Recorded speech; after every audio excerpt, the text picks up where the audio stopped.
bonsoir à toutes et à tous et bienvenue à ce conseil communal du lundi 20 décembre. Avant de commencer l'ordre du jour, je vais tout d'abord excuser Madame Noël Willem qui est absente et qui est remplacée par M. Michel Wilquin.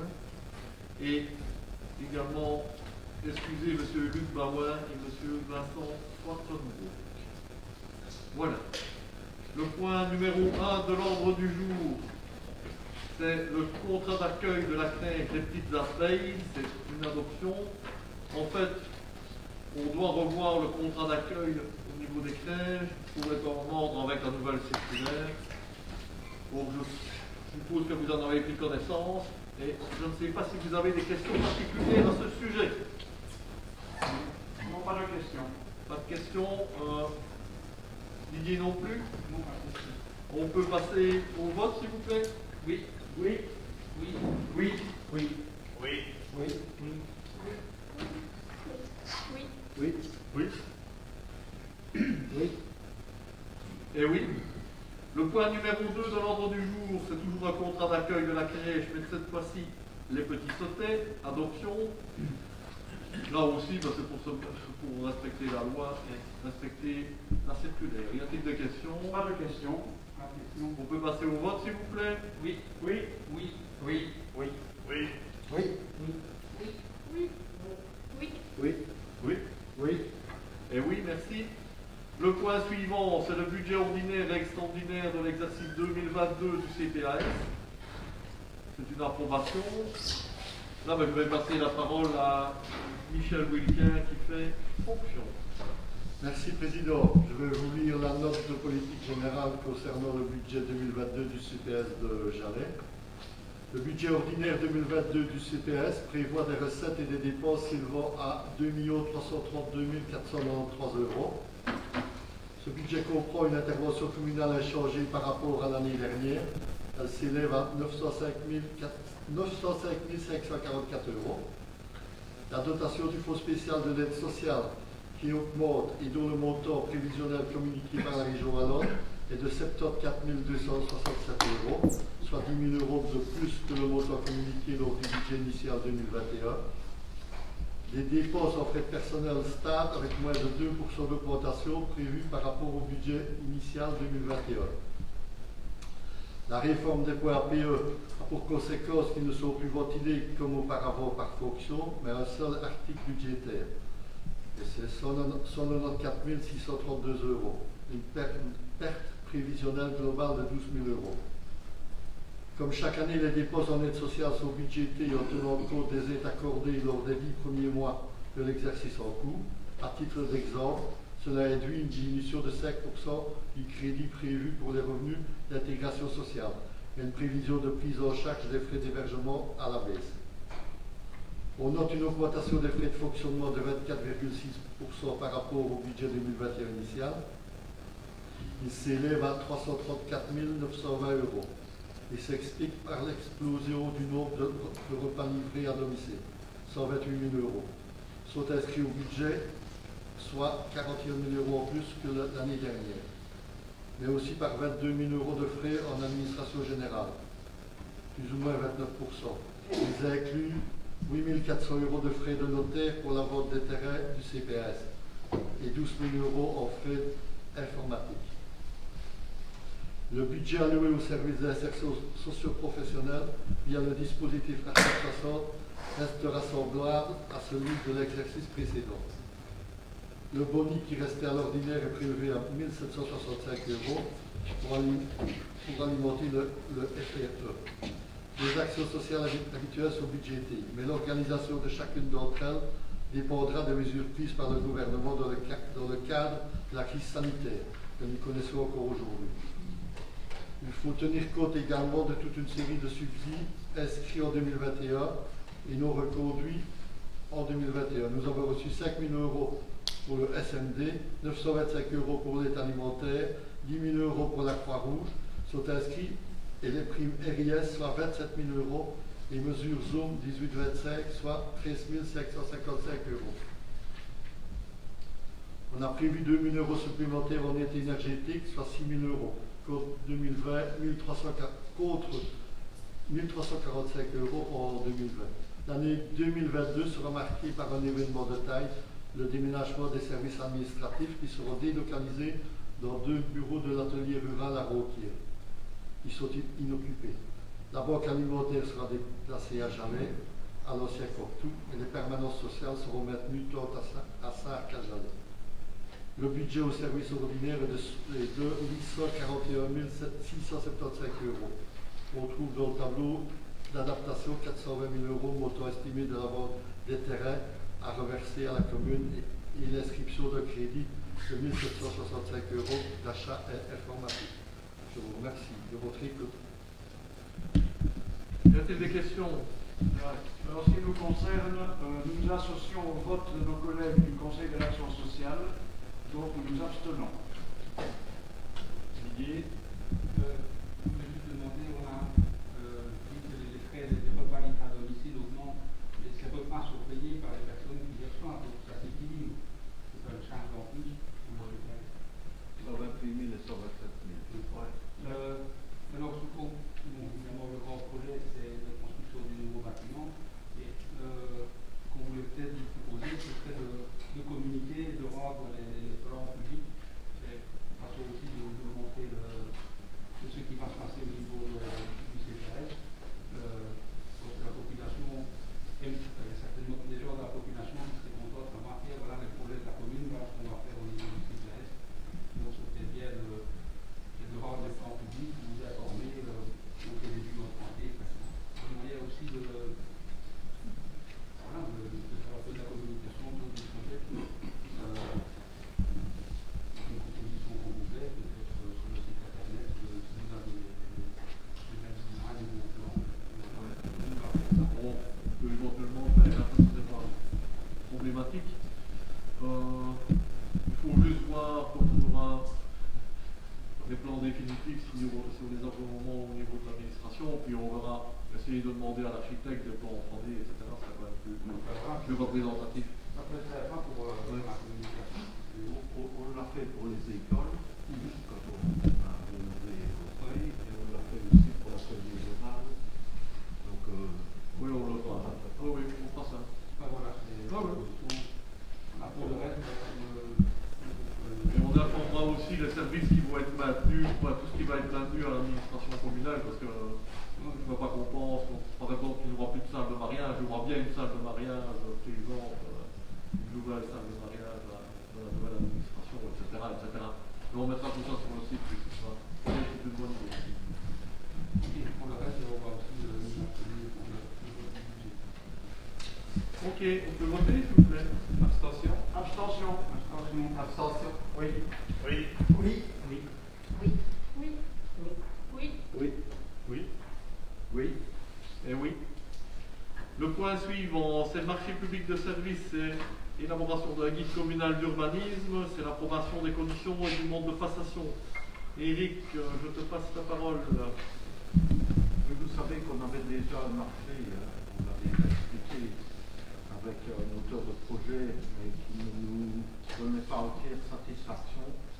Donc on a cassé le contrat et on a refait un cahier des charges que l'on vous présente ici et qu'on vous demande d'approuver et de passer.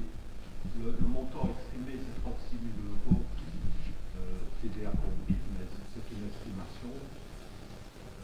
Et de passer le marché par procédure négociée sans solliciter préalable, puisque le montant fait qu'on peut faire ce type de marché. Et c'est prévu évidemment au budget extraordinaire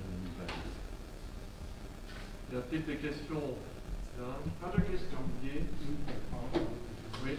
On a une petite intervention sur le guide communal d'urbanisme. Simplement, on est tous d'accord ici qu'un guide communal d'urbanisme, ça va donner des axes indicatifs nécessaires aux candidats bâtisseurs et innovateurs en matière de développement territorial, d'aménagement du territoire et de la gestion des paysages bâtis ou non. En sens, cela concerne directement le citoyen.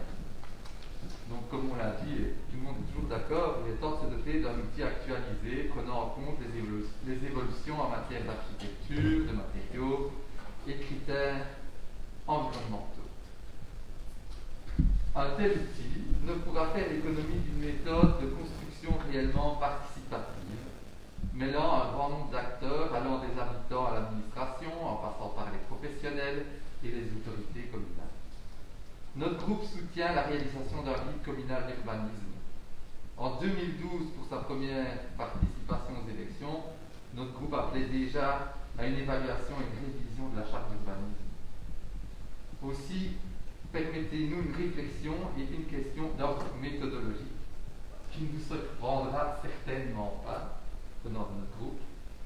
Nous sommes heureux de voir la présence de la CCAPN, de la CLDN, du Conseil communal, de la population, et je cite, de groupes de travail, associations ou personnalités pouvant fournir des renseignements utiles ou collaborer. Cependant, à la lecture du passage du cahier des charges relatif au rôle de l'auteur de projet, c'est-à-dire à la page 14, le mot d'ordre principal au niveau méthodologique est informer.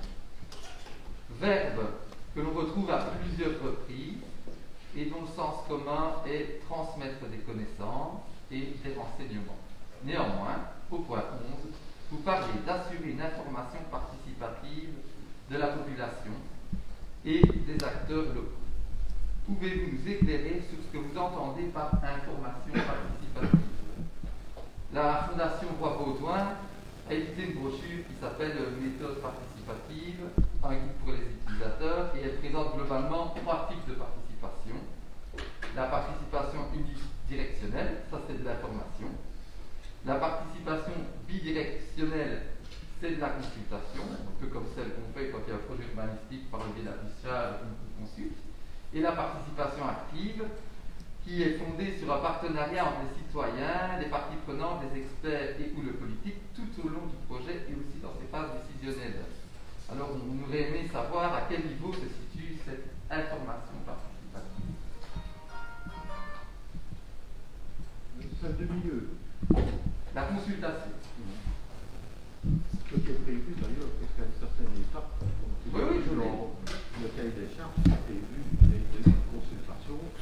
Et ça ne veut pas dire qu'on s'assied sur les avis, mais que les avis, évidemment, feront partie intégrante du guide. Maintenant, quand il y a consultation, il peut y avoir aussi des avis complètement opposés l'un à l'autre. Donc, il faudra bien, à un moment donné, faire la part des choses et trancher. Mais c'est prévu qu'il y ait une consultation. Les différentes instances pourront donner leur avis. Voilà, je ne te surprendrai pas en disant que notre groupe, évidemment, préféré, la troisième. Voilà. J'ai bien compris.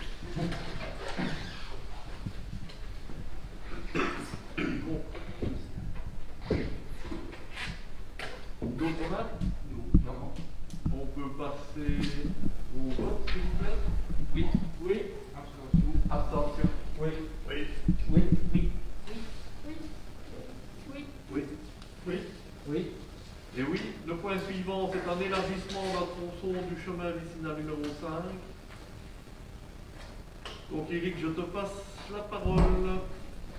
Oui, donc on est ici dans un projet qui est porté par la commune, qui consiste à aménager un parking quand on arrive au pont de Véné, avant le tournant dans le fond, sur la droite, on aménagerait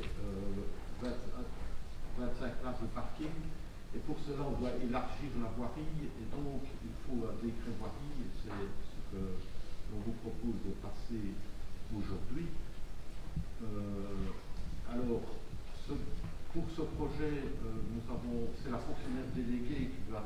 Nous, on a déposé un permis d'urbanisme, une demande de permis d'urbanisme, c'est la fonctionnaire déléguée qui prend sa décision. Mais il faut aussi que le conseil communal se prononce sur le décret voirie, puisqu'on est là pour la voirie. Nous avons fait des consultations, différentes consultations pour ce projet. Consultation, point 2. La première, c'était pour la zone de secours, qui donne un avis tout à fait favorable, puisque la zone de secours a déjà eu des problèmes pour l'accès ou camions de pompiers, vu le parquage, je vais dire, anarchique que l'on a connu, notamment lors des périodes de Covid, où le week-end était sous grande influence. Ensuite, il y a eu enquête. Là, il y a eu des réclamations de la part de voisins. Bon, il y a eu des réclamations du type ça va procurer des nuisances sonores. Quand il n'y avait pas de parking, c'était pas mieux. La capacité d'accueil est limitée, voire insuffisante. C'est le mieux qu'on peut faire pour le moment. C'est déjà pas mal, 25 places, ça va déjà désengorger fortement. Il y aura des problèmes de déchets suite à l'aménagement du nouveau parking laissé par le temps, mais quand il n'y a pas de parking, il y a de toute façon plein de personnes. Je ne vois pas pourquoi il y en aurait plus parce qu'il y a un parking, du parking il n'y en a pas. On va être gêné par les phares de voitures. Qu'il y ait parking ou pas parking, c'est de toute façon rempli de promeneurs qui viennent se garer là. Donc, voilà. Voilà les avis qui ont été remis à l'enquête. Et puis alors, puisque nous sommes sensibles à la consultation, c'est passé à la CCATM. Et à la CCATM, c'est un avis favorable à l'unanimité, avec quelques remarques auxquelles on va tenir compte. C'est notamment les places de stationnement ne seront pas indiquées clairement par une peinture ou quoi. On trouvera un moyen, avec peut-être des pieds pour monter, où les voitures peuvent se repérer et se garer. Les personnes à mobilité réduite, vous avez vu que dans la décision, on tiendra compte de l'aménagement pour parking réservé pour personnes à mobilité réduite.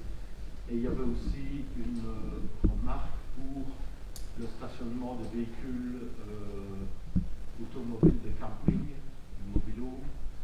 Et là, nous aiderons aussi sur le parking cette limitation, donc cette interdiction de parking et mobilo dans cet endroit.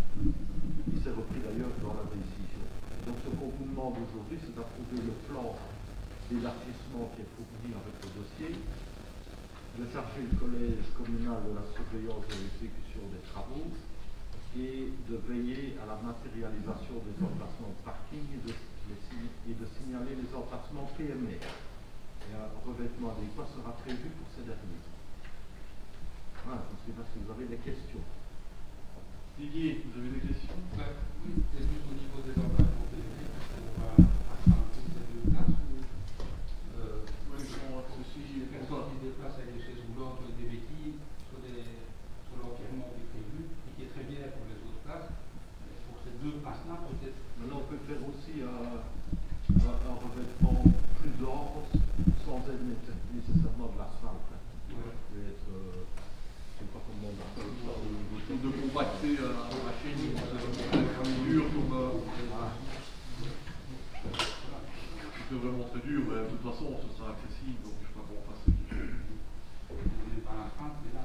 Bah oui, oui, vous n'aimez pas l'asphalte, et quand il n'y en a pas, on vous demande de l'asphalte. Pour les personnes à mobilité réduite, c'est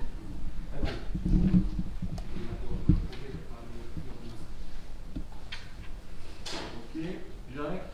Oui, on est d'accord sur le projet aussi. Cela dit, nous nous demandons si 25 places, ce sera suffisant pour les week-ends de grande affluence. Bien sûr que non, ce n'est pas suffisant, mais comme le disait Eric tout à l'heure, c'est.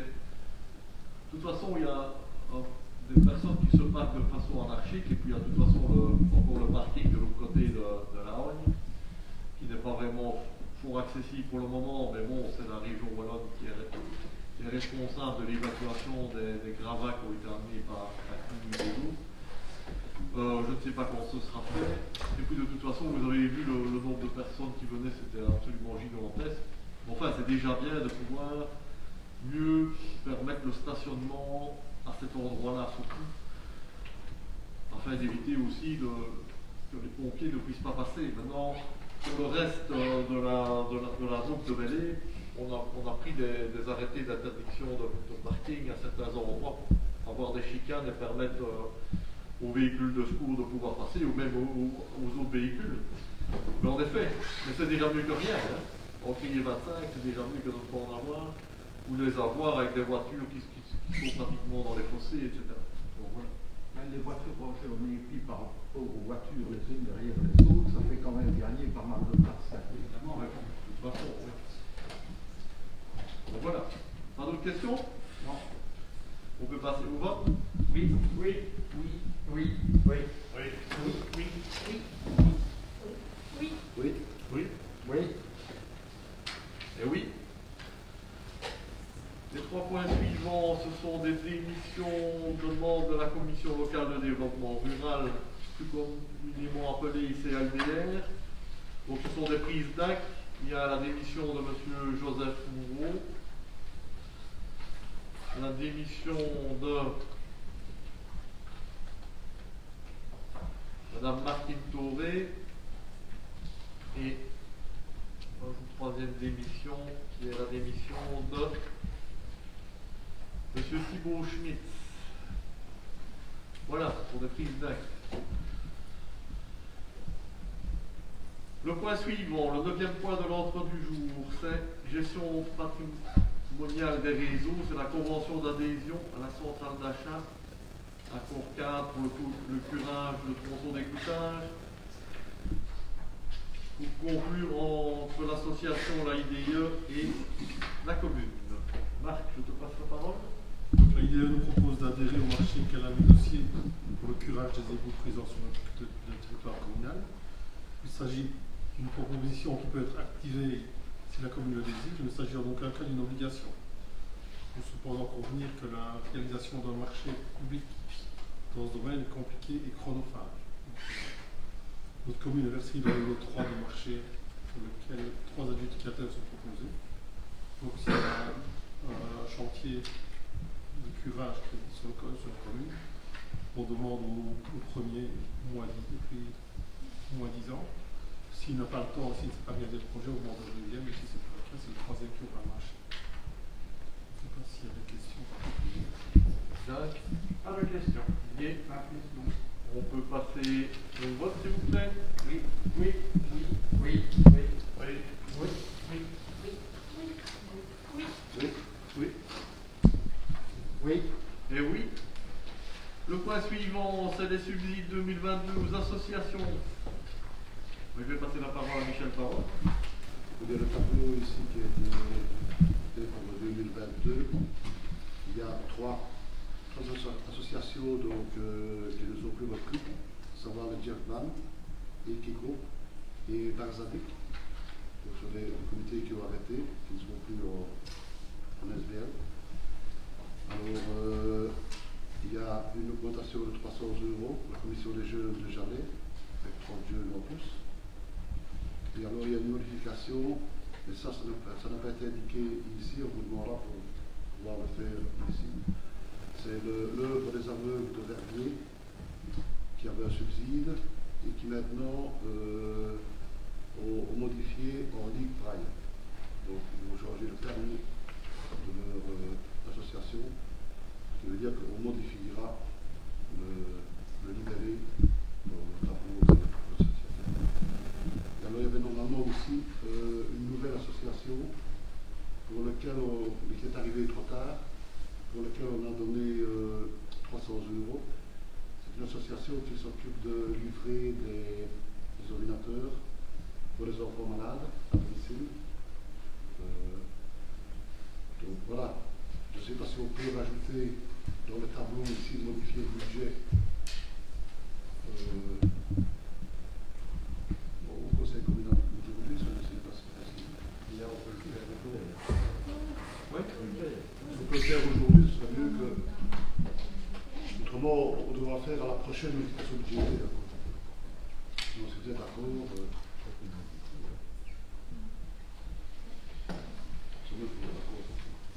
Ici, c'est pour l'année, quoi. Oui, c'est pour l'année. Si on modifie, Modification budgétaire. le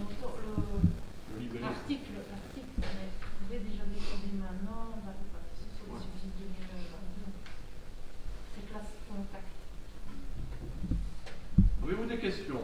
Didier, on se parle. Dans une intervention qui ne va pas non plus vous surprendre. On l'a fait régulièrement. Oui, comme vous, nous estimons qu'il est important de soutenir financièrement le tissu associatif local.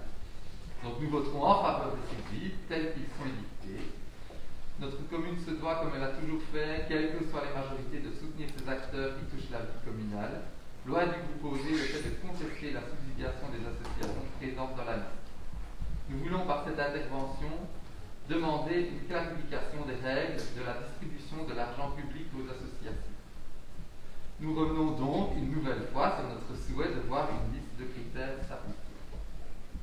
Par souci de clarté vis-à-vis du tissu associatif, ces deux questions devraient à nos yeux trouver une réponse. Quelles sont les conditions d'éligibilité au subside de fonctionnement et comment déterminer le montant du subside attribué à chaque association. Les communes se sont dotées de systèmes pour répondre à ces questions en développant des systèmes pondérés intégrant des critères déterminant le montant du subside. Je peux citer quelques critères qu'elles utilisent, c'est le nombre d'adhérents, la reconnaissance régionale ou nationale de l'association, la catégorie d'association, sportive, culturelle, leur caractère social, leur participation à la vie communale, leur réserve financière, l'allocation ou bien l'entretien d'infrastructures. À travers la lecture de votre liste, il est difficile pour nous de comprendre les éléments dont vous tenez compte pour déterminer les subsides. Et nous soulignons à nouveau, loin de vous poser le fait de contester la subsidiation des associations présentes dans la liste. Nous voulons simplement qu'une clarté soit établie. Voici quelques exemples qui nous semblent soutenir notre demande d'établissement de critères. 2 organismes sportifs se voient subsidiés sur base du nombre d'adhérents. Cela prévaut d'une certaine logique, étant donné que le coût du bon fonctionnement dépend aussi en partie du nombre d'adhérents. Ce sont les seuls, à notre connaissance, pour lesquels ce critère relatif au nombre d'adhérents s'applique, il y a notre connaissance. Or, d'autres associations ont également un fonctionnement qui en dépend. Plus en avant dans la réflexion, et je cite, c'est toujours bien une réflexion par rapport à ce qu'on perçoit de la liste. Dans le passé, une association a vu ses subsides baisser légitimement sur base, entre autres, de ses réserves financières. En outre, certaines associations reçoivent des subsides pour assurer leur bon fonctionnement ainsi que pour assurer le bon fonctionnement de certaines de leurs organisations. Ne devrait-il pas apparaître sur une autre liste une liste qui subsidie les événements réguliers ou ponctuels, comme le carnaval, les salons, etc. Et en fait, toutes ces réflexions et ces exemples n'ont simplement comme fonction d'être une nouvelle invitation à travailler en intelligence partagée sur la clarification de ces subsides. Il s'agit simplement de remettre sur papier, comme d'autres communes l'ont fait, ou ont l'intention de le faire, une procédure et des critères de subsidiation. Ben oui, je vous entends bien, mais c'est toujours un petit peu les mêmes choses. Et je dois dire que c'est bien d'aller voir les critères d'attribution des différents subsides, mais vous devriez parler de ce qu'on leur donne dans les autres communes. Là, ça ferait réfléchir. Indépendamment de la somme. Ça ferait aussi, laissez-moi parler, ça ferait aussi réfléchir les associations de se rendre compte à quel point on les aide. On les aide, et vraiment beaucoup. Et on essaye d'être équitable vraiment par rapport à toutes les associations et par rapport à tous les comités qui sont présents dans la commune. Il y a des taux, il y a des sommes d'argent très très importantes. Donc voilà. On n'a pas contesté le nom. On n'a absolument pas contesté ce que vous avez dit. Nous, on n'a pas dit qu'il fallait diminuer les subsidiations comme ça. On a tout simplement clarifié. Vous aurez moins. C'est très logique. Enfin, moi je trouve qu'il n'y a pas vraiment matière à discussion de ce côté-là. Mais Eric, je vais te passer la parole parce que je vois que tu prends la parole. Oui, moi je voulais simplement dire, c'est une question de politique. Qu'est-ce qu'on veut? Est-ce qu'on veut avoir une grille à compléter tout à fait technique, ou est-ce qu'on veut se baser sur ce que l'on connaît du terrain? Parce que vous savez, nous sommes de nombreux représentants de la population ici, et nous sommes sur le terrain. très régulièrement et nous connaissons les besoins de nos associations. Nous savons, faut-il établir une grille mathématique qui tient compte de critères prévus ou bien doit-on plutôt utiliser notre expérience du terrain et l'écoute que l'on a des associations? Voilà, notre choix est fait. L'un n'empêche pas l'autre. Ouais, J'ai envie de dire que l'un n'empêche pas l'autre. Donc voilà, et on est tous sur le terrain, tous ici, on est tous sur le terrain. Il n'y en a pas un de nous qui n'est pas membre d'une association locale. Je crois que voilà. Donc Voilà. voilà. On a pris note de vos réflexions. Jacques, as-tu des remarques? Oui, nous approuvons les subsides proposés, mais pour le reste, nous nous associons aux remarques du proposé. C'est très bien. On prend note également. Est-ce qu'on peut voter sur cette répartition? Oui. Oui. Oui. Oui. Oui. Oui. Oui. Oui. Oui. Oui. Oui. Oui. Et oui.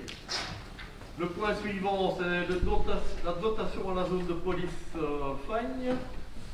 Il faut savoir que pour l'année 2022, cette dotation s'élève à 784 958 €. Y a-t-il des remarques particulières à ce sujet? Jacques? Pas de remarques. Didier? Eh bien, on peut passer au vote si vous voulez bien. Oui. Oui. Oui. Oui. Oui. Oui. Oui. Oui. Oui. Oui.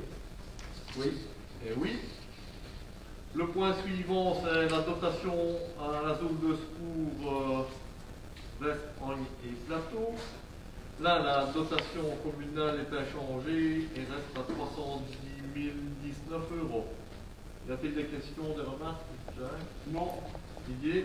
Il y a le montant qu'on avait voté avait été considérablement augmenté. Ça avait été totalisé ou Non, le montant qui avait été, il n'est pas changé par rapport à l'année passée, et il ne sera pas modifié parce que le budget a été voté à la zone de secours vendredi le 17, et ce sont les chiffres exacts qu'on aura. ces informations qu'on a vues, il était marqué que c'était pas voté à la zone de secours. Oui, mais ici c'était voté vendredi. On peut voter? Oui. Oui. Oui. Oui. Oui. Oui. Oui. Oui. Oui. Oui. Oui. Oui. Et oui. Le point suivant, c'est le budget ordinaire et extraordinaire de l'exercice 2022. Éric, je te passe la parole. Oui. Donc vous savez, les 3 dernières années, on a vécu la crise des scolytes, la crise Covid, qui n'est d'ailleurs pas terminée, et la crise des inondations qui nous ont fait vivre 3 années, je vais dire, infernales. Et c'est dans ce contexte qu'il faut faire un budget, et ça, ce n'est pas facile. D'ailleurs, c'est le cas pour toutes les communes, à des degrés divers, évidemment. Et la tutelle l'a d'ailleurs bien compris, puisqu'elle autorise des budgets en déficit de 5% à l'exercice propre. Elle l'autorisait déjà de 3,5% en 2021. Et permet d'ailleurs aussi aux communes d'emprunter des montants sans prix d'intérêt pour équilibrer l'exercice. Bien, nous avons choisi de ne pas présenter le budget en déficit et nous avons refusé de recourir à cet emprunt pour équilibrer de l'ordinaire finalement. Parce qu'il nous semble que ce serait reporter les difficultés sur l'avenir et ça nous paraît plus correct et plus sérieux d'avoir un budget en équilibre, tant qu'on peut le faire. Une des conséquences qui influence évidemment négativement le budget, c'est l'inflation. L'inflation de l'énergie, des matières premières, du coût du personnel. Et malgré ça, on a quand même des aides de la région wallonne, mais certaines ne sont qu'annoncées et pas encore communiquées officiellement, on l'a vu dans la presse. De nombreuses dépenses supplémentaires on en connaît, liées aux inondations, il faut les prévoir. On a plein de réparations à faire et de nouveaux aménagements aussi à faire pour essayer à l'avenir d'éviter ces problèmes. Alors, avant de parler des chiffres, des petites remarques pour bien comprendre le budget. Une première remarque qui a déjà d'ailleurs été signalée par Michel tout à l'heure lorsqu'il a présenté le budget du CPS, c'est que les subventions APE pour le personnel sont regroupées en un seul article, alors qu'auparavant elles étaient réparties dans les différentes fonctions. C'est ainsi qu'on voit apparaître une grosse recette d'1 143 000 € et qu'on les voit disparaître à différents endroits. De nombreuses dépenses et recettes qui sont liées à la récolte et au traitement des immondices sont évidemment modifiées suite au changement de structure, au passage au conteneur à plus. Il suffit d'aller voir le priorité qui est passé au dernier conseil communal. Alors, le boni de l'exercice ordinaire 2021 peut paraître très important puisque vous y verrez un montant de 1 160 944 €. Mais en réalité, ce n'est pas le boni de l'exercice précédent, mais c'est le boni plus le montant qui nous a été versé par la région wallonne et qui concerne les inondations. Vous savez qu'on est en catégorie 2 et il y a un montant d'un peu plus de 780 000 € qui nous a été versé. Et donc, comme ce subside est inscrit aux exercices antérieurs, on ne peut pas l'utiliser à l'exercice propre. Et donc, on doit le mettre aux exercices antérieurs. Alors, ce que l'on a fait pour l'utiliser, pour qu'il convienne bien à répondre aux besoins de la réparation des dégâts dus aux inondations, c'est de transférer de l'ordinaire à l'extraordinaire toute une série de dépenses d'entretien de voirie et de chemin. Donc c'est pour ça qu'on a mis à l'extraordinaire avec inondation en parenthèse. Et ces montants du boni indiqué en début, eh bien, on peut aller trémorer dessus pour financer l'extraordinaire. Donc c'est une petite technique budgétaire pour utiliser ces subsides à bon escient qui puissent être utilisés pour ce dont ils existent. Alors une autre remarque aussi, vous verrez que les dépenses de personnel à l'enseignement augmentent un petit peu. Et par contre, les dépenses liées aux prestations de tiers diminuent. Pourquoi? Parce que nous avons eu pas mal de problèmes avec la société de nettoyage de l'école et qu'on a décidé, suite à beaucoup de demandes de la part du personnel, de passer par notre propre personnel plutôt que de continuer à faire du nettoyage par une société. Ce qui est d'ailleurs le cas pour l'école de Thiers et l'école de Jarret. Nous avons fait avec notre propre personnel. Et donc, évidemment, il y a une modification au sein du budget. Les dépenses, au lieu d'être en fonctionnement, vont se retrouver en dépenses de personnel, pour environ 50 000 €. Alors, au niveau des recettes, on constate une augmentation des ventes de bois pour arriver à 550 000 €. C'est mieux, ça progresse, mais on est encore loin d'être au niveau que l'on atteignait auparavant, en 2018. Je rappelle qu'on était à 820 000 € de vente de bois. Alors les recettes de transfert augmentent de 5%. C'est un constat. Il faut savoir que l'inflation va probablement dépasser largement cette augmentation des recettes de transfert et que donc ce sera plus difficile pour nous aussi. Même si les recettes augmentent, l'inflation fait qu'on n'aura davantage de dépenses. D'ailleurs, les recettes d'IPP seront certainement certainement plus faible qu'annoncé suite à la crise du Covid. Rappelez-vous qu'en 2021, on a eu une réduction de ces recettes de l'UPP d'environ 129 000 euros.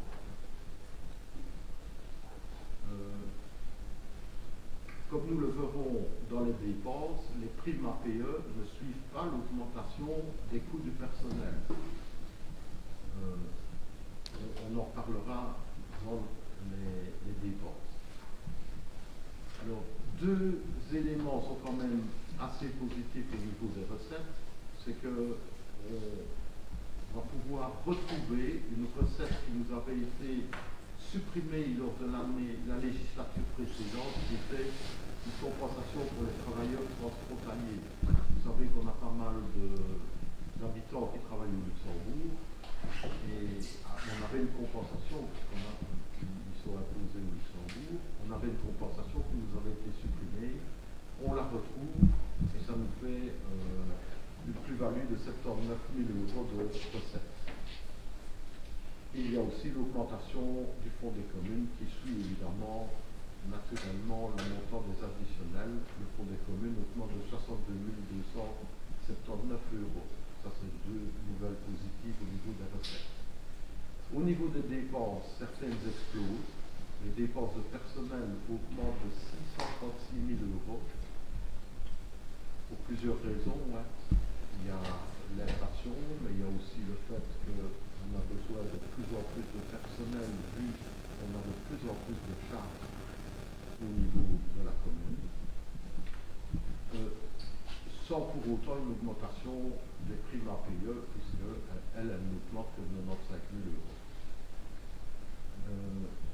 Il faut savoir que les dépenses atteignent dorénavant 50% des dépenses du budget ordinaire. Autre poste qui devient très coûteux, c'est les assurances, puisque nous avions par exemple un poste d'assurance qui était dans les 40 000 euros, c'est passé à 150 000 euros, une augmentation de 110 000 euros. Je pense qu'on en avait déjà parlé ici. L'assureur a rompu le contrat qu'il avait avec nous parce qu'il considérait que ça ne fonctionnait pas, ça lui coûtait trop cher. On a dû refaire un appel d'offres et le montant qu'on a obtenu, c'est 110 000 euros de prime en plus de ce que l'on payait auparavant. Le coût de l'informatique augmente d'année en année, plus 15 000 euros pour 2022. Il faut savoir que cette dépense a plus que doublé depuis 2017. On est aux alentours de 90 000 euros de dépenses. Alors, au niveau des dépenses de fonctionnement, elles diminuent, mais comme expliqué plus haut, il y a une diminution des prestations tiers, et puisqu'on ne paye plus la société de nettoyage, mais une augmentation d'une partie du personnel. Il y a aussi le transfert vers l'extraordinaire des entretiens de voirie pour utiliser les subsides de la région wallonne. Donc, ça fait que les dépenses de fonctionnement, elles diminuent, et notamment aussi il y a des diminutions au niveau des modifications de la collecte des déchets. Au niveau des dépenses de transfert, elles augmentent de 17%, police, Intravel, etc. Et notons aussi, mais là on a eu la réponse, mais vous avez vu dans le texte qu'à l'heure où on a fait le budget, on n'avait pas la dotation à la zone de secours, donc on avait mis les mêmes montants que précédemment. Et maintenant on sait que ça n'a pas changé. À l'extraordinaire, on investit pour 2 644 560 euros à l'exercice propre, ce qui donne, avec les exercices antérieurs, un montant total d'investissement de 7 628 000 euros. Il faut noter que parmi ces investissements à l'exercice propre, il y a 1 095 000 euros pour des économies d'énergie, 769 000 euros pour les voiries, y compris réparation suite aux inondations, 180 000 euros pour la mobilité, 75 000 euros pour la création d'un bassin d'orage, 50 000 euros pour l'agrandissement du cimetière de Solwatière et beaucoup d'autres investissements, comme criminels, etc. Mais aussi 120 000 € d'aide au club de football de Jalais afin de moderniser ses installations. Alors, à ce propos, je voulais souligner que la commune a toujours soutenu ces clubs sportifs et je me permets de rappeler qu'il y a eu 185 000 € d'aide au club de foot de Sarre, 440 000 € d'aide au tennis de table au Tiège, et c'est tout à fait naturel d'aider le club de Jalais pour renouveler ses installations. Voilà, alors au niveau des chiffres proprement dit, le service ordinaire à l'exercice propre se termine avec un boni de 101 996 €. Avec les exercices antérieurs et les prélèvements pour financer l'extraordinaire notamment, au global donc, ça se termine avec un boni de 620 335 €. À l'extraordinaire, c'est à l'équilibre, mais il y a des dépenses globales pour 7 628 000 €. Voilà, en gros, la situation du budget 2022. Jean, est-ce que vous avez des questions? Je cède la parole à Didier pour commencer. Tout d'abord, je voudrais dire que nous sommes favorables aux investissements distribués à la consommation d'énergie, d'un peu plus de 1 million, comme on a dit. Ça permet de faire des économies ici sur certains postes. Par exemple, l'éclairage public, je pense que là, depuis 2020, il a baissé de 68 000 à 46 000. Ça fait 32% d'économies sur l'éclairage public. Ça, c'est suite à un investissement qui a été fait dans la consommation d'énergie. Comme on vous l'a déjà dit, c'est bien. On vous invite à continuer. Il y a par exemple près de 100 000 € qui est budgété pour acheter des véhicules, 59 000 dans l'exercice propre et 43 000 dans l'antérieur. Vous invite à réfléchir à une transaction de véhicules électriques. Toujours au niveau des investissements énergétiques, je pense, si je ne me suis pas trompé, que la CNDR nous a dit que le subside pour le site de séchage avait été refusé. Donc, est-ce que le projet de... On n'a toujours pas reçu l'information officielle par courrier. Comme ça, on ne l'a pas. Donc, c'est une information qu'on attendons le résultat officiel du courrier. Et de toute façon, c'est quelque chose que l'on fera. Ce ne sera peut-être pas en 2022, ce sera peut-être en 2023. Mais dès qu'on pourra déposer ce dossier dans un autre appel à projet au LEC, et c'est certain qu'ils vont arriver ici assez savants sous peu, je pense, un nouvel appel à projet. Dès qu'on pourra leur déposer, si on n'obtient pas les subsides, parce qu'on va quand même attendre le courrier officiel, on continuera. Oui, il va peut-être falloir essayer de négocier pour quand même essayer de l'avoir. On verra bien. Oui, parce que oui, mais ça, on n'a pas eu tout, on n'a pas obtenu tout ce qu'on avait demandé, parce qu'on demande de trop, donc on n'ose pas nous donner tout, parce qu'on demande tellement qu'on nous donne la moitié. Voilà. L'année dernière, on avait noté dans le budget qu'il y avait un projet de bibliothèque à Sarre, avec un projet de 300 000 €. Maintenant, le budget avait 175 000. Est-ce que ça veut dire qu'on a consommé à 5 000 il y a déjà une dépense qui a été faite pour un prix de projet au niveau d'un auteur de projet. Donc c'est pour ça qu'on est déjà un petit peu plus bas. Oui, tout à fait. Donc le projet est en cours. Le projet c'est en cours. Ah oui, ça a commencé. Est-ce que vous savez où?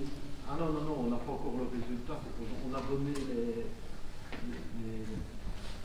lignes directrices et il réfléchit à un pré-projet.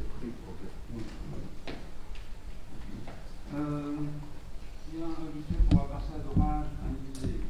On veut savoir de quoi il s'agit. Oui, vous savez que Nivesé est une localité où on a eu régulièrement et de façon régulière récurrentes des inondations dues soit à des orages violents qui tombent sur Malchamps, sur la faille de Malchamps, hein, comme on a eu en 2018. Et puis ici, lors des inondations de juillet, on a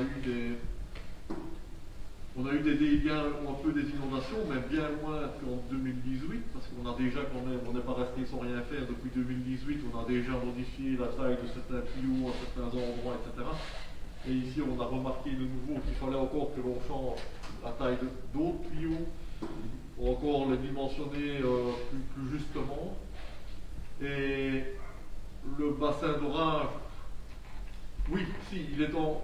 Je ne vais pas vous dire où exactement, parce que on est en pourparlers avec le propriétaire du terrain, donc je n'ai pas envie de dire que c'est fait ou que ce n'est pas fait, mais on a l'idée vraiment de faire un bassin d'orage pour les hauteurs de Nisley, pour, ça porte son nom, hein, pouvoir collecter des volumes d'eau importants et les envoyer après de façon beaucoup plus régulière et pas de façon soudaine comme quand on a les orages.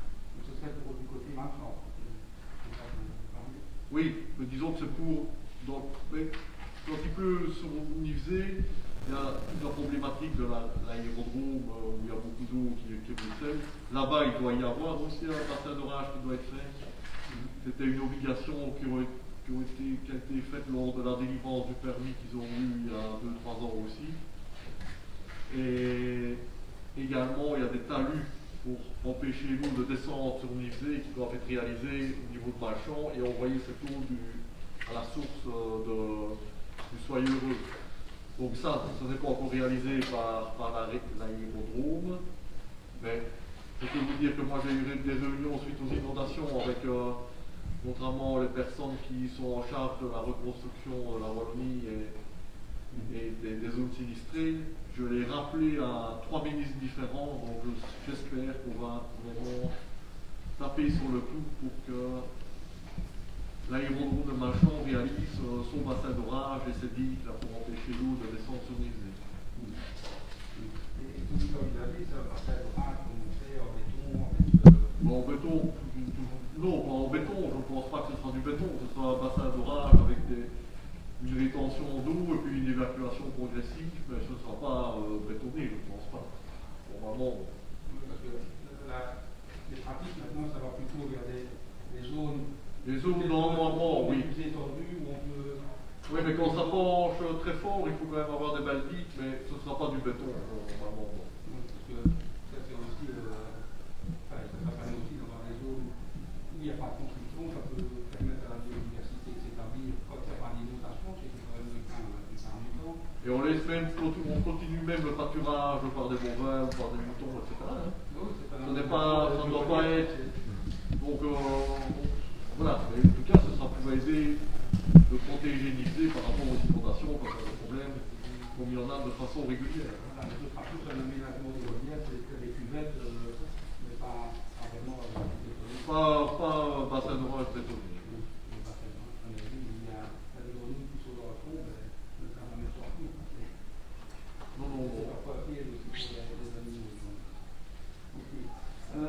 Pour un point, concernant le revenu du déficit, où on va essayer de faire la question d'euros pour 2021, et pourtant, pour 2022, on a quand même budgétisé un montant plus élevé que ce qui était prévu à la base pour 2021. Moi, je laisse répondre Eric. On n'a pas le choix, c'est sur base des informations que le fédéral nous donne. Hein. On reçoit, d'ailleurs pour 5 ans, on a l'estimation des montants. Évidemment, il y a une adaptation qui se fait en plein exercice. Hein. Et ici, l'adaptation, on l'a vu dans beaucoup de communes, ça avait diminué. Maintenant, il y en a qui étaient étonnés, mais c'est logique. La crise du Covid a ralenti l'activité, beaucoup de revenus. Sur base d'estimation, Oui, voilà, on a. Ah oui, c'est une estimation qu'on reçoit. On est obligé de mettre ce chiffre-là, on ne peut pas mettre ni plus ni moins. On va mettre le chiffre qu'on vous donne. Bon, alors la dernière chose, ça je vais dire parce que c'est désagréable. Désagréable. Mais ça concerne le subside de 120 000 € qui va être attribué au CS Valais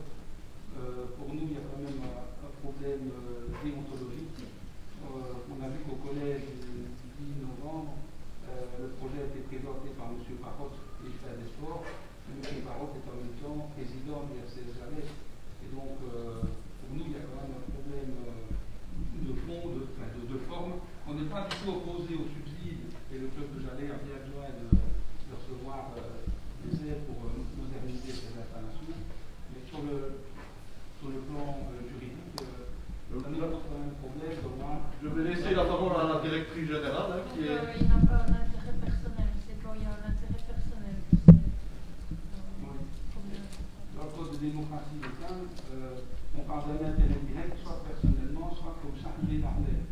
Alors, la définition de chargé d'affaires, j'ai cherché dans la jurisprudence, je me suis renseigné, parce que c'était mois de novembre, on n'a plus le temps de se renseigner, il n'y a pas vraiment d'explication sur ce que c'est chargé d'affaires, mais je peux supposer que le président du club est chargé d'affaires pour le club. On a déjà été confronté il y a quelques années à ce même problème et ça n'était pas, on ne rentre pas dans ce cas-ci. Voilà. Voilà. Ben oui, mais vous avez la réponse de la directrice générale qui là nous fait pour respecter la législation et le bien fondé de la loi. Donc, Voilà, mais même si légalement c'est peut-être possible, sur le point de vue déontologique, pour nous, il y a quand même un problème. Quelque part, le président du club de l'année va remercier l'État pour le subside qui a été accordé. Et on n'est pas du tout contre le fait qu'il y a besoin de subside pour le club de l'année. On est bien clair là-dessus, mais c'est vraiment sur la manière dont ça s'est fait. Si M. Desfrères avait quitté le collège ce jour-là, ça nous aurait semblé plus logique comme manière de procéder. Si vous le permettez, sur ce dossier, Gauthier interviendra au nom de notre groupe. pas de problème, mais bon, moi je ne saurais vous. Enfin, vous avez eu la réponse, madame la directrice générale. D'autres questions, Didier? Oui. Sur ce dossier, sur le fond du dossier, notre position claire aussi. Donc, c'est qu'en effet, on est d'accord que la commune intervienne pour le club de foot, et c'est tout à fait normal, comme elle l'a fait, comme tu l'as dit, pour d'autres clubs, d'autres associations, ça c'est tout à fait normal. On s'interroge juste, nous, sur la transparence du dossier, en posant deux questions, c'est savoir le montant des 120 000 euros, comment il a été déterminé, et voir si la commune ou le club a fait une demande via la région Wallonne pour transport, du subside par là, si ça a été fait, oui ou non, et sinon, si oui, pourquoi ça aurait été refait, par exemple. Je ne sais pas si je vais laisser. Sur le fond, on est bien Je d'accord. ne sais pas si je vais laisser répondre M. Parole, je vais peut-être répondre pour lui. Hein, voilà. Ça ne lui pose pas de problème, mais disons que l'évaluation des travaux, enfin Michel, tu me coupes si ce n'est pas juste, était à peu près dans le total, si on devait respecter tout ce qui est demandé par Infrasport quand on rentre des dossiers, on arrivait à un coût, enfin le football club de Jalin arrivait à un coût d'à peu près 400 000 euros de frais pour réaliser les travaux qui devaient faire. Donc il faut savoir qu'Infrasport maintenant donne des subsides d'un maximum de 50% aux clubs sportifs, et pour avoir 60, il faut vraiment faire partie d'un groupement de plusieurs communes pour style une piscine ou quelque chose comme ça, parce que sinon vous n'obtenez pas des subsides supérieurs à ceux-là. Donc, on aurait, si le dossier avait été rentré à Infrasport avec toutes les conditions qui existent maintenant, qui sont vraiment très, très compliquées, il aurait peut-être fallu attendre très très longtemps au club de Jalais pour avoir une réponse. Ben, au mieux, il aurait eu un subside de 200 000 euros si tout avait été accepté, donc il restait quand même 200 000 euros à financer, donc c'est encore plus que les 120 000 qu'on a octroyés au football club qui, nous autres, on nous a présenté des devis de travaux, etc. pour une somme d'argent. Il y avait deux devis différents qui étaient présentés, donc voilà, c'est comme ça qu'on est arrivé à cette somme-là. Et quand c'est l'argent public, le club n'est pas obligé de faire respecter la loi sur les marchés publics, de faire un appel à la concurrence. Mais il y a eu déjà 2 appels d'offres, hein, mais il n'y a pas une obligation, je pense. Mais nous autres, c'est un subside. Hein. Est-ce que la commune demande à contrôler ce que le club fait avec cet argent? Est-ce que mais il y avait toute une série de travaux avec des estimations, avec des coûts différents de 2 sociétés différentes, pour les mêmes travaux évidemment, hein, donc avec des prix qui étaient différents. Maintenant, c'est au club de désigner les personnes qui vont travailler pour le club, mais c'est pas à la commune. Nous autres, on a vu les travaux qui étaient projetés avec des devis différents, enfin des devis de 2 sociétés, donc voilà. Mais c'est pour te rassurer, l'argent sera utilisé pour les travaux, pas pour les transferts de joueurs. Bon, quand les travaux, quels que soient les travaux publics, il y a des marchés publics justement pour ne pas favoriser à peu près à l'enfer. Voilà, si c'est le prix d'un public, même si c'est le club qui va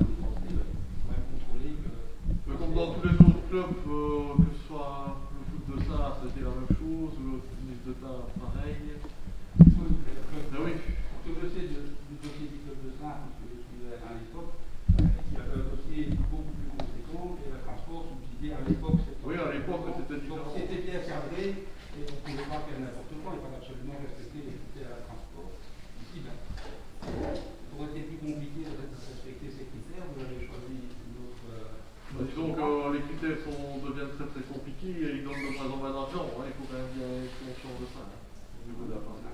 Et maintenant, vous pouvez toujours essayer de demander des subsides pour... ça devient très très très compliqué. Donc voilà, je sais pas si... J'espère que vous avez apporté quelque chose de votre temps. Vous êtes satisfait de la réponse? Très bien. D'autres questions sur le budget? À mon avis, à quand le budget reflète votre politique qui n'est pas celle que nous, on voulait appliquer, donc on va voter non. Ben oui, c'est vrai qu'on a fait des travaux d'économie d'énergie pour la planète, mais pour 1 million 100 000 euros, ça n'est rien du tout, hein, c'est une paille. Je vous ai dit que c'est positif. Hein. Oui, mais vous votez contre, vous n'êtes pas en phase avec vos idées. En ce qui nous concerne, nous votons contre également, et pour les mêmes raisons, c'est que ce budget est le reflet de la politique que nous contestons. Ah ben voilà. C'est très bien. On peut voter? Non. Non. Non. Oui. Oui. Oui. Oui. Oui. Oui. Oui. Oui. Oui. Eh oui. Alors le point suivant, c'est l'Assemblée Générale Ordinaire de la Terre Communale ECCA. On vous demande l'approbation des points de l'ordre du jour. Est-ce qu'il y a des remarques pour l'approbation des points de l'ordre du jour? Là, c'est en vidéoconférence. C'est en vidéoconférence.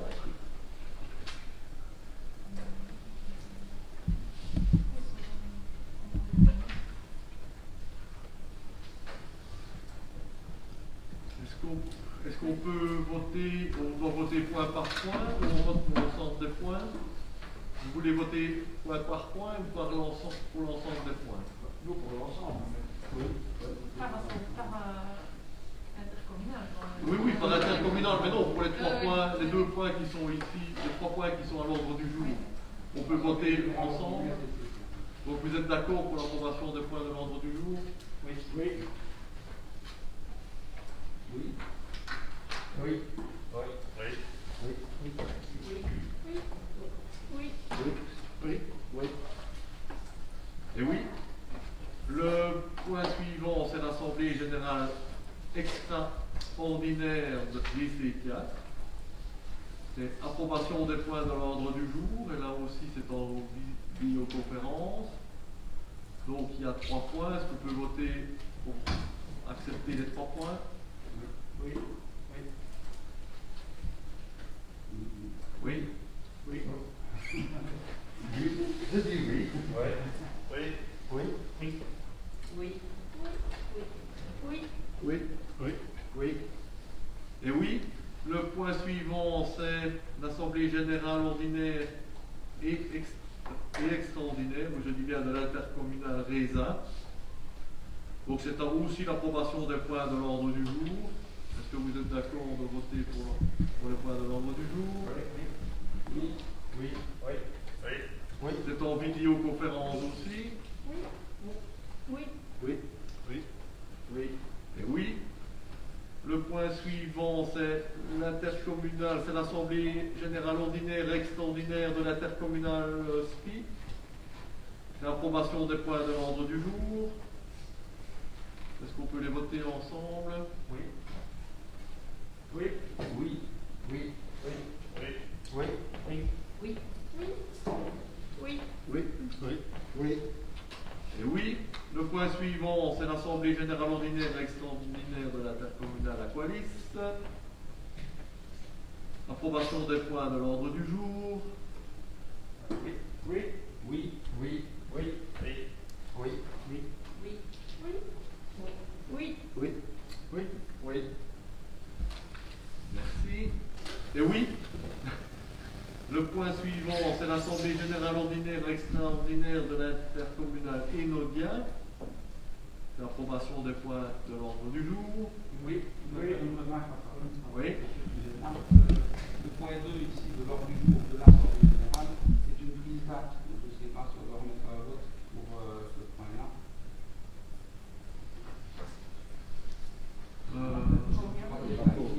C'est une prise d'acte. Oui, je ne pense pas qu'on doit voter, mais. Oui, on doit voter. Et alors, pour le point 8, il y a une particularité sur laquelle je voudrais attirer votre attention, c'est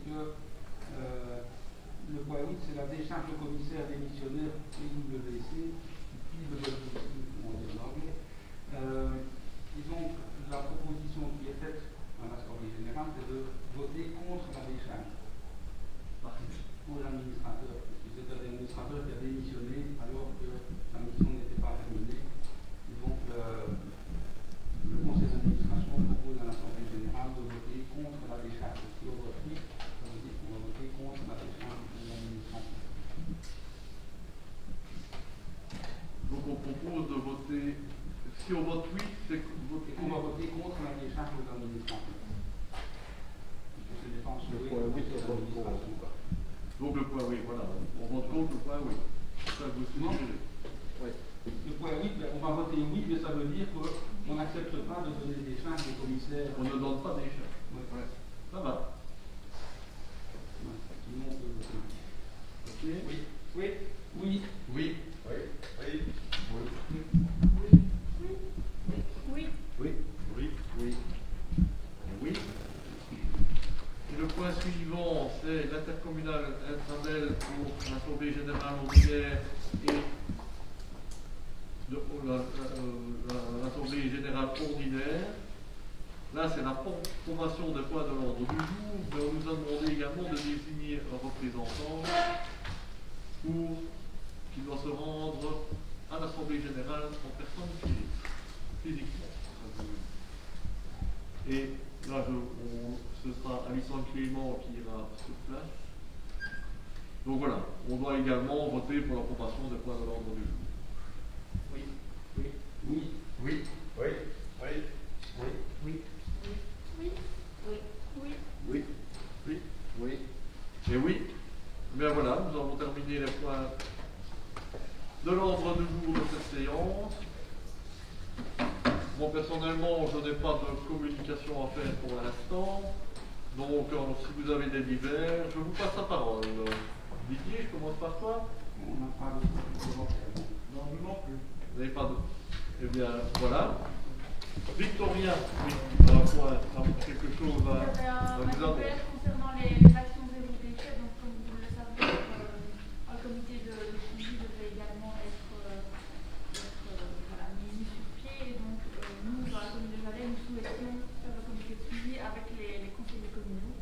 Nous allons procéder au conseil communal, au dernier conseil communal de l'année, pour faire un récapitulatif des actions qui ont été mises en place pour le zéro déchet cette année. Donc il y a une partie des actions qui étaient proposées par la Tradel et d'autres qui avaient été choisies par la commune. Donc nous avons eu la tenue de 2 ateliers zéro déchet sur la commune. Nous avons eu également une opération contenant bienvenue qui a été un petit peu retardée par manque d'information de la Tradel mais qui est en cours. Nous avons également une initiation au ménage naturel, donc ça, à l'intérieur de la commune, dans un bâtiment communal qui servira de bâtiment test, je vais dire, également en cours. Nous avons évidemment fait la promotion des formations en ligne organisées par Intradel.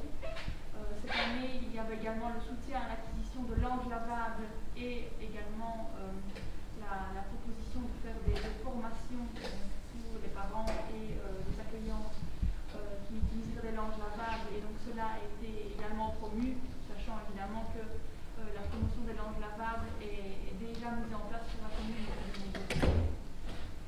Nous avions également l'achat de composteurs pour les bâtiments communaux. Donc cela a été fait et donc ici nous sommes en train de regarder pour une formation pour les utilisateurs de ces composteurs. Nous avions évidemment voilà, de la communication en rapport avec cela et cela a été fait.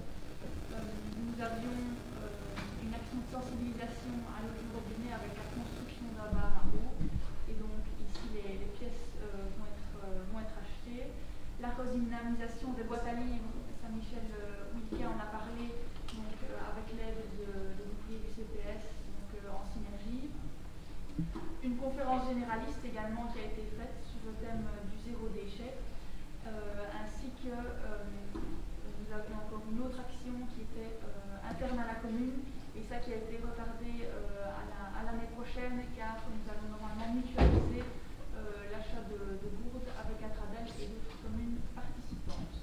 Donc voilà un petit topo des actions zéro déchet qui ont été menées. Voilà, si vous avez des commentaires, vous pouvez les faire maintenant ou plus tard, vous les envoyer par email. Ok. Et bien voilà, je vais clôturer ici ce dernier conseil de cette année 2021 et en profiter au nom de tous les conseillers communaux et conseillères de la commune de vous souhaiter de bonnes fêtes de fin d'année, un joyeux Noël et surtout soyez prudents parce que le Covid se roule toujours. Et bien voilà, au revoir et merci.